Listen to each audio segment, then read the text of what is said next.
श्री गणेश पुराण रती आणि मदन अध्याय 89 आणि 90। श्री गणेशाय नमः। ब्रह्मदेवांनी श्री व्यासांना गणेश भक्तीपर तिसरी कथा सांगितली। ते म्हणाले, मुनिवर्य, भगवान शंकरांनी आपला तृतीय नेत्र उघडून मदनांना भस्म केले, तेव्हा पतिनिधनाचे वृत्त कळताच रतीवर दुःखाचा डोंगरच कोसळला। त्या आक्रोश करत शिवजींपाशी गेल्या आणि करुणावचनांनी आळवून त्यांना विनवणी करू लागल्या। म्हणाल्या, देवा, माझ्याकडून असा काय अपराध घडला म्हणून तुमच्या अवकृपेस मी पात्र झाले। माझ्या पतींना तुम्ही भस्मसात केलेत। आता मी काय करू? कोणाच्या आश्रयास जाऊ? हे वैधव्य कसे सहन करू? मी एवढी सुंदर, पण आता मला कोणालाही तोंड दाखवता येणार नाही। तुम्ही माझ्यावर दया करा, माझे पती मला परत द्या। शिवजींनी त्यांच्याकडे करुणेने पाहिले व मृदू शब्दांनी त्यांचे सांत्वन केले व म्हणाले, रती, जे घडले ते विधीचे अटळ विधान होते। आता चिंता व क्लेश करून काय उपयोग? मदन जिवंत होणे शक्य नाही, पण तुम्ही ज्या ज्या वेळी त्यांचे स्मरण कराल त्या प्रत्येक वेळी ते तुमच्या सन्मुख प्रकट होतील असे वचन देतो, आणि त्यामुळे त्यांना मनोभू व मनोभव अशी नावे प्राप्त होतील। पुढे कृष्णावतारात ते रुक्मिणीच्या पोटी प्रद्युम्न नावाने जन्म घेतील। त्यावेळी तुम्ही त्यांच्या पत्नी व्हाल। त्यावेळी शिववचनांची प्रचिती घेण्यासाठी रतीने मदनाचे स्मरण केले, तर काय आश्चर्य, ते त्यांच्या सन्मुख पूर्वरूपाने प्रकट झाले। त्यांना पाहून रतीला समाधान वाटले। त्यांचा आनंद गगनात मावेना। त्या दोघांनी शिवजींना वंदन केले।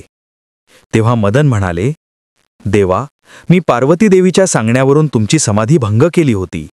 अर्थात जे घडले त्यात माझा काहीही दोष नव्हता, तरीही मला प्रेतवत राहावे लागणार आहे। मला पुनश्च सुंदर देह प्राप्त व्हावा म्हणून काही उपाय नाही का? तेव्हा शिवप्रभूंनी त्यांना गणपतींचा एकाक्षर मंत्राचा उपदेश केला व त्याचे अनुष्ठान करायला सांगितले। मदनाने रतीसह गोदावरीच्या तीरी निवास करून 100 वर्षे ओंकाराचा जप केला। त्या अनुष्ठानाने प्रसन्न झालेल्या गणपतींनी त्यांना दर्शन दिले आणि तुम्हाला सुंदर शरीर प्राप्त होईल असा आशीर्वाद दिला। मदनाने आपल्या तपश्चर्येच्या ठिकाणी दिव्य रत्नमय गणेश मूर्तींची प्राणप्रतिष्ठा केली। ते गणपती महोत्कट नावाने प्रसिद्ध झाले। रामावतारात याच ठिकाणी लक्ष्मणाने शूर्पणखेची नासिका छेदली होती, म्हणून हे क्षेत्र नासिक या नावाने ओळखले जाऊ लागले। पुढे कृष्णावतारात मदनाने रुक्मिणीच्या पुत्ररूपाने जन्म घेतला। गणपतींच्या आशीर्वादाने त्यांना अतिशय सुंदर देह प्राप्त झाला होता। त्यांचे लावण्य अप्रतिम होते। ते लहान असताना 100 दैत्याने त्यांना पळवून नेले व महासागरात टाकले। तिथे एका माशाने त्यांना गिळले। त्यानंतर एका कोळ्याने त्या माशाला पकडले आणि शंभरासुराच्या घरी पाठवले। त्यावेळी रती मायावती नावाने शंभरासुराची दासी म्हणून काम करत होती। तिने तो मासा चिरला।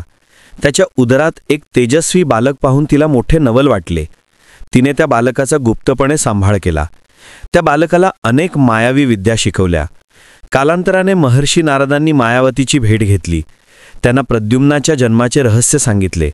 तेव्हा ते आपले पती मदन आहेत हे कळताच मायावतीचा आनंद गगनात मावेनासा झाला। मोठे झाल्यावर प्रद्युम्नाने शंभरासुराला ठार केले। मग मायावतींना अर्थात रतीला घेऊन ते द्वारकेला गेले। ते हुबेहूब श्रीकृष्णांसारखेच दिसत होते, म्हणून त्यांना पाहून श्रीकृष्ण स्त्रिया लाजल्या। त्या प्रसंगी महर्षी नारदांनी तिथे येऊन प्रद्युम्नांचा परिचय करून दिला। तेव्हा ते आपले हरवलेले पुत्रच आहेत हे कळताच रुक्मिणीला धन्य धन्य वाटले। रुक्मिणीने प्रद्युम्नाला प्रेमाने हृदयाशी धरले। श्रीकृष्णाच्या अन्य स्त्रियांनीही त्यांचे खूप कौतुक केले। अशा प्रकारे श्री गणेशाची आराधना करून मदनाने आपले पूर्व स्वरूप प्राप्त करून घेतले। श्री गणेश पुराण अध्याय 89 व 90 समाप्त। व्हिडिओ आवडल्यास व्हिडिओला लाईक, शेअर, कमेंट आणि सबस्क्राईब करा। शेजारील बेल आयकॉनचे बटन प्रेस करा, म्हणजे तुम्हाला माझ्या नवीन येणाऱ्या सर्व व्हिडिओचे नोटिफिकेशन मिळेल। व्हिडिओ बघितल्याबद्दल धन्यवाद। श्री गणेश पुराणाचे मागील अध्याय पाहण्यासाठी प्लेलिस्ट चेक करणे।